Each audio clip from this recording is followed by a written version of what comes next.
दुनिया की हर जंग हार जीत के लिए लड़ी जाती है। जब जंग खत्म होती है तो रह जाती हैं उसके सैनिकों से जुड़ी कहानियां। ऐसी ही एक कहानी है वीर हवलदार अब्दुल हमीद की, जो 10 सितंबर 1965 को भारत पाकिस्तान की लड़ाई में शहीद हुए थे।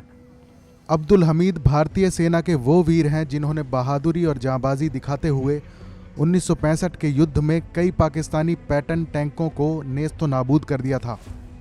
वीर अब्दुल हमीद का जन्म 1 जुलाई 1933 को यूपी के गाजीपुर ज़िले के धामूपुर के एक साधारण परिवार में हुआ था, लेकिन उन्होंने देश के लिए मैदान जंग में साहस और सूझबूझ का इस्तेमाल करते हुए जो बलिदान दिया, उससे आने वाली पीढ़ियों के लिए एक असाधारण मिसाल कायम हुई है।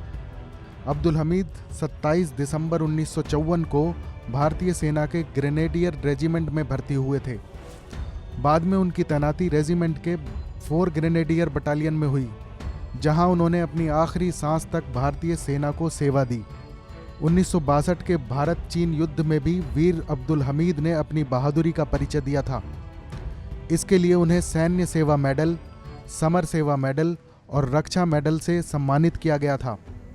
कहते हैं जब भारत पाकिस्तान के बीच 1965 का युद्ध शुरू होने के आसार बन रहे थे तो अब्दुल हमीद अपने घर गए हुए थे।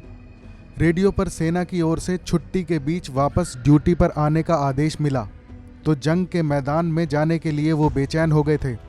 तब उनकी पत्नी ने उन्हें काफ़ी रोकने की कोशिश की थी, लेकिन वो नहीं रुके। अपनी पत्नी से हमीद ने मुस्कुराते हुए कहा था, देश के लिए उन्हें जाना ही होगा। भारत में अस्थिरता पैदा करने और विद्रोह भड़काने की योजना ऑपरेशन जिब्राल्टर के तहत पाकिस्तानी सेना ने जम्मू कश्मीर में भारतीय सीमा के पास लगातार घुसपैठ शुरू कर दी थी। पाकिस्तान ने कश्मीर पर कब्जा करने के लिए गुरिल्ला हमले की योजना बनाई थी, जिसे अंजाम देने के लिए 30,000 छापामार हमलावरों को पाकिस्तान में ट्रेनिंग दी गई थी। 7 सितंबर 1965 की रात को पाकिस्तान ने भारत पर हमला कर दिया। भारतीय सेना के जवान भी उनका मुकाबला करने खड़े हो गए।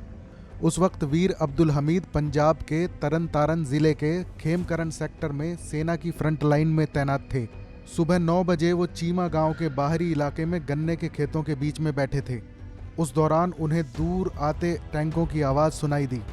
थोड़ी देर में उन्हें वो टैंक दिखाई देने लगे। उन्होंने टैंकों के अपनी रिकॉयलेस गन की रेंज में आने का इंतज़ार किया। गन्ने की फसल का कवर लिया और जैसे ही टैंक उनकी गन की रेंज में आए, फायर कर दिया। तब उनके पास ना तो टैंक थे और ना ही बड़े हथियार थे, मगर उनके पास था भारत की रक्षा के लिए लड़ते हुए मर मिटने का हौसला। भारत के वीर सैनिक अब्दुल हमीद अपनी 303 राइफल और LMG के साथ पैटर्न टैंकों के सामने सीना तान कर खड़े हो गए। हवलदार वीर अब्दुल हमीद के पास गन माउंटेड जीप थी, जो पैटर्न टैंकों के सामने सिर्फ एक खिलौने जैसी थी।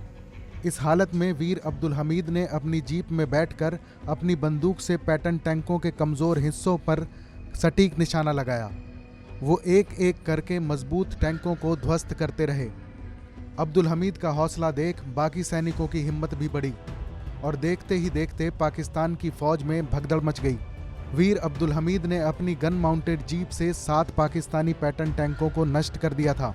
देखते ही देखते भारत का असल उताड़ गांव पाकिस्तान के पैटर्न टैंकों की कब्रगाह बन गया। जब वो एक और टैंक को अपना निशाना बना रहे थे, तभी एक पाकिस्तानी टैंक की नज़र में आ गए। दोनों ने एक दूसरे पर एक साथ फायर किया। वो टैंक भी नष्ट हुआ और अब्दुल हमीद की जीप के भी परखच्चे उड़ गए। वो बुरी तरह घायल हो गए और अगले दिन 9 सितंबर को वो दुनिया को अलविदा कह गए। लेकिन उनके स्वर्गवास का ऐलान 10 सितंबर को किया गया। इस लड़ाई में एक मामूली गन माउंटेड जीप के हाथों पैटर्न टैंकों की बर्बादी को देखते हुए अमेरिका में पैटर्न टैंकों के डिज़ाइन की फिर से समीक्षा की गई, लेकिन वो गन माउंटेड जीप को चलाने वाले वीर अब्दुल हमीद के हौसले को नहीं देख पा रहे थे। इस लड़ाई में पाकिस्तान की तरफ से 300 पैटर्न और चेफीज़ टैंक मैदान में थे, जबकि भारत की ओर से 140 सेंचुरियन और शर्मन टैंक मैदान में थे। 1965 की लड़ाई में वीर अब्दुल हमीद देश के लिए सर्वोच्च बलिदान देते हुए वीर गति को प्राप्त हुए। इसके लिए उन्हें मरणोपरांत भारत के सर्वोच्च सेना पुरस्कार परमवीर चक्र से सम्मानित किया गया। साल 1988 में दूरदर्शन के एक धारावाहिक परमवीर चक्र में मशहूर एक्टर नसीरुद्दीन शाह ने वीर अब्दुल हमीद की भूमिका निभाई थी। टीवी 9 भारतवर्ष डिजिटल के लिए फरीद अली की खास रिपोर्ट। देश और दुनिया की बाकी खबरों के लिए देखते रहिए टीवी 9 भारतवर्ष।